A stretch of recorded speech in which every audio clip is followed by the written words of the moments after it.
Hello everyone and welcome back to the channel. Thanks for checking it out if you're new.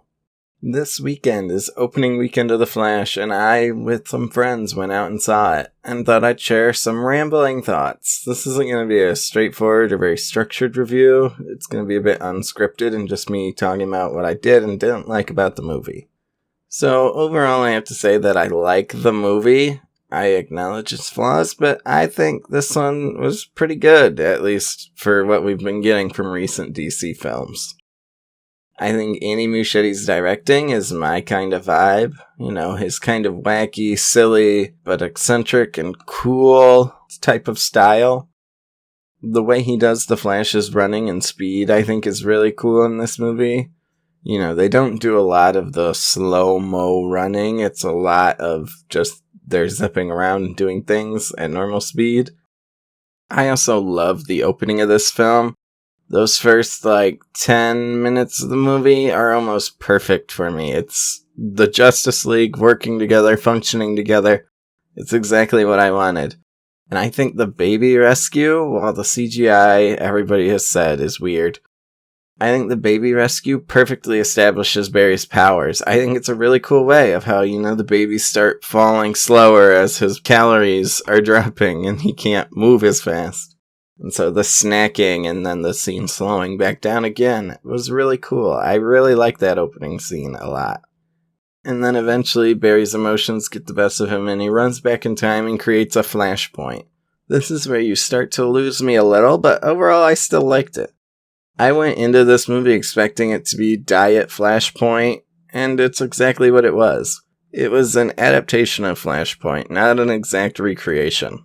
And say what you will, but it's probably a better adaptation of the Flashpoint storyline than I feel the Flash TV show did. And with that Flashpoint, we get the two Barrys, both played by Ezra Miller. And the two Barrys make this perfect for a solo film, because it allows you to do the Flash's origin, but without it being an origin story. Because now our older and experienced Barry is teaching the new Barry how to do these things. The middle of this movie, like I said, is pretty much all in the alternate timeline. You've got Keaton and Sasha, Supergirl, and Ezra Miller double acting, which I'll talk more about in a minute. But I want to fast forward to something I didn't like, and that was the third act. So we've all known from toy leaks and stuff like that the Reverse Flash wasn't in this movie, and instead something that they're calling the Negative Flash.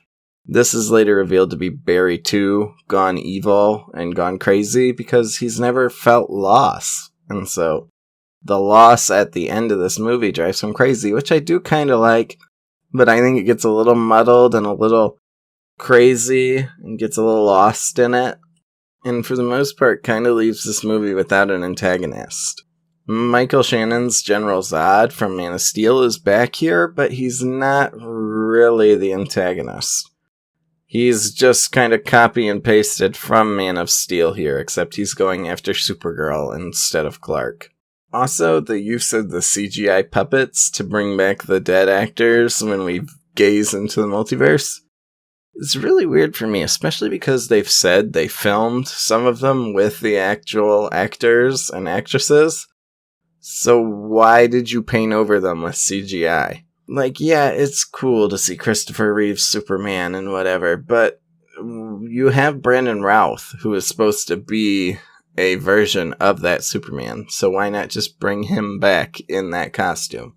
Same with Nick Cage. There have been some reports that Nick Cage actually filmed that scene, so why is it just CGI Nick Cage? And so yeah, I think the third act kind of falls off for me, but overall, like I said, Diet Flashpoint, I think they got their point across for the most part. Looking at some of the actors, Ezra Miller is actually really good in this movie. Most people hated him after the Joss Whedon cut of Justice League, myself included, but then grew to love the character with Snyder's version of the movie.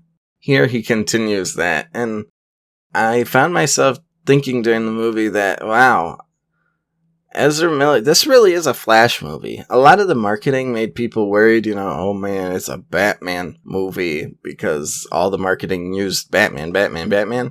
But we know that's because of all the Ezra Miller controversy and crimes and everything. But this is at its bones a Flash movie. We're following Ezra Miller the entire time. 2 Ezra Millers, in fact, as like I said, we get 2 Barrys created by the time travel Flashpoint paradox.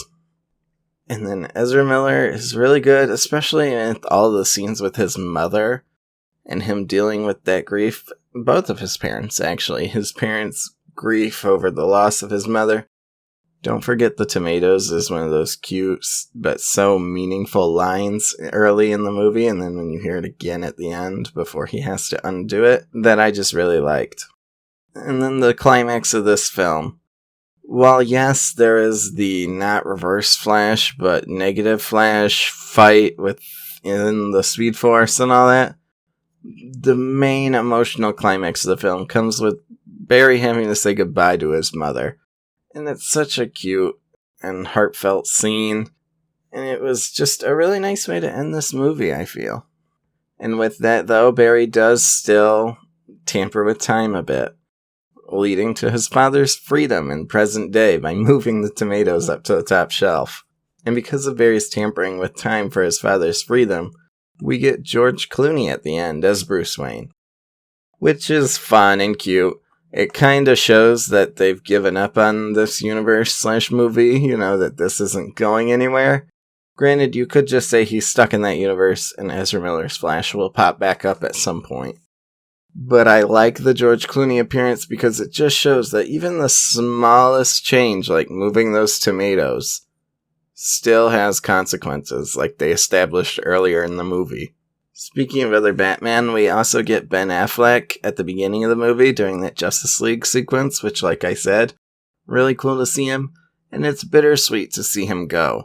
This is, at least as of now, Ben Affleck's final appearance as Bruce Wayne/Batman, and I like the little talk he and Barry have, where they reflect on the Snyderverse event where Barry ran back in time, and they have the talk about their emotional scars. They're both people who lost their parents. And Barry thinks he can fix that, versus Bruce knows that we have to move on, which is what Barry has to learn in this movie. And so then after Affleck drives off never to be seen again, we go into the alternate universe where we get Michael Keaton's Batman. I don't think this is supposed to literally be the Burton Batman. I think this is just a version of Bruce Wayne that looks like Michael Keaton, to evoke nostalgia. He's basically the secondary lead of this film, and I think he's fine. I don't think he's huge, great, amazing, wow, changed my life, but it was cool to see Keaton's Batman again. And you have to admit, it's cool to see this Batman that we all love with modern technology and stunts. Back then he couldn't even turn his head, versus now, yes, it's most likely a CGI double, but he's jumping and doing flips and rolling around, kicking things, gliding. And he's basically doing an Arkham fight scene. And like I said, Diet Flashpoint. Traditionally in the Flashpoint story, Barry and Batman go to find Clark Kent, aka Superman, who's been held in a Russian prison. Here, it's Sasha Cali'S Supergirl. I like her, but I do feel like she's underused.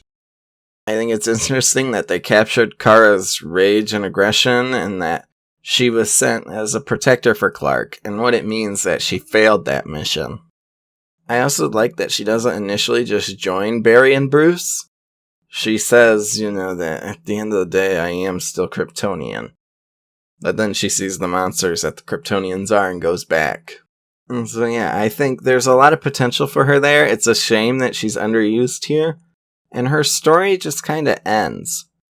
As, like I said, during the climax, it's revealed that the villain, that negative Flash, is actually Barry too, who keeps going back in time to try to save Kara, even though her death is a fixed point in time. And you'd think they'd kind of have some kind of resolution, some kind of goodbye to Kara, but no, she just keeps dying, and then they have to accept that she's dead. That's the end of Sasha Cali's Supergirl. With that being said, I want to see the original version of this movie.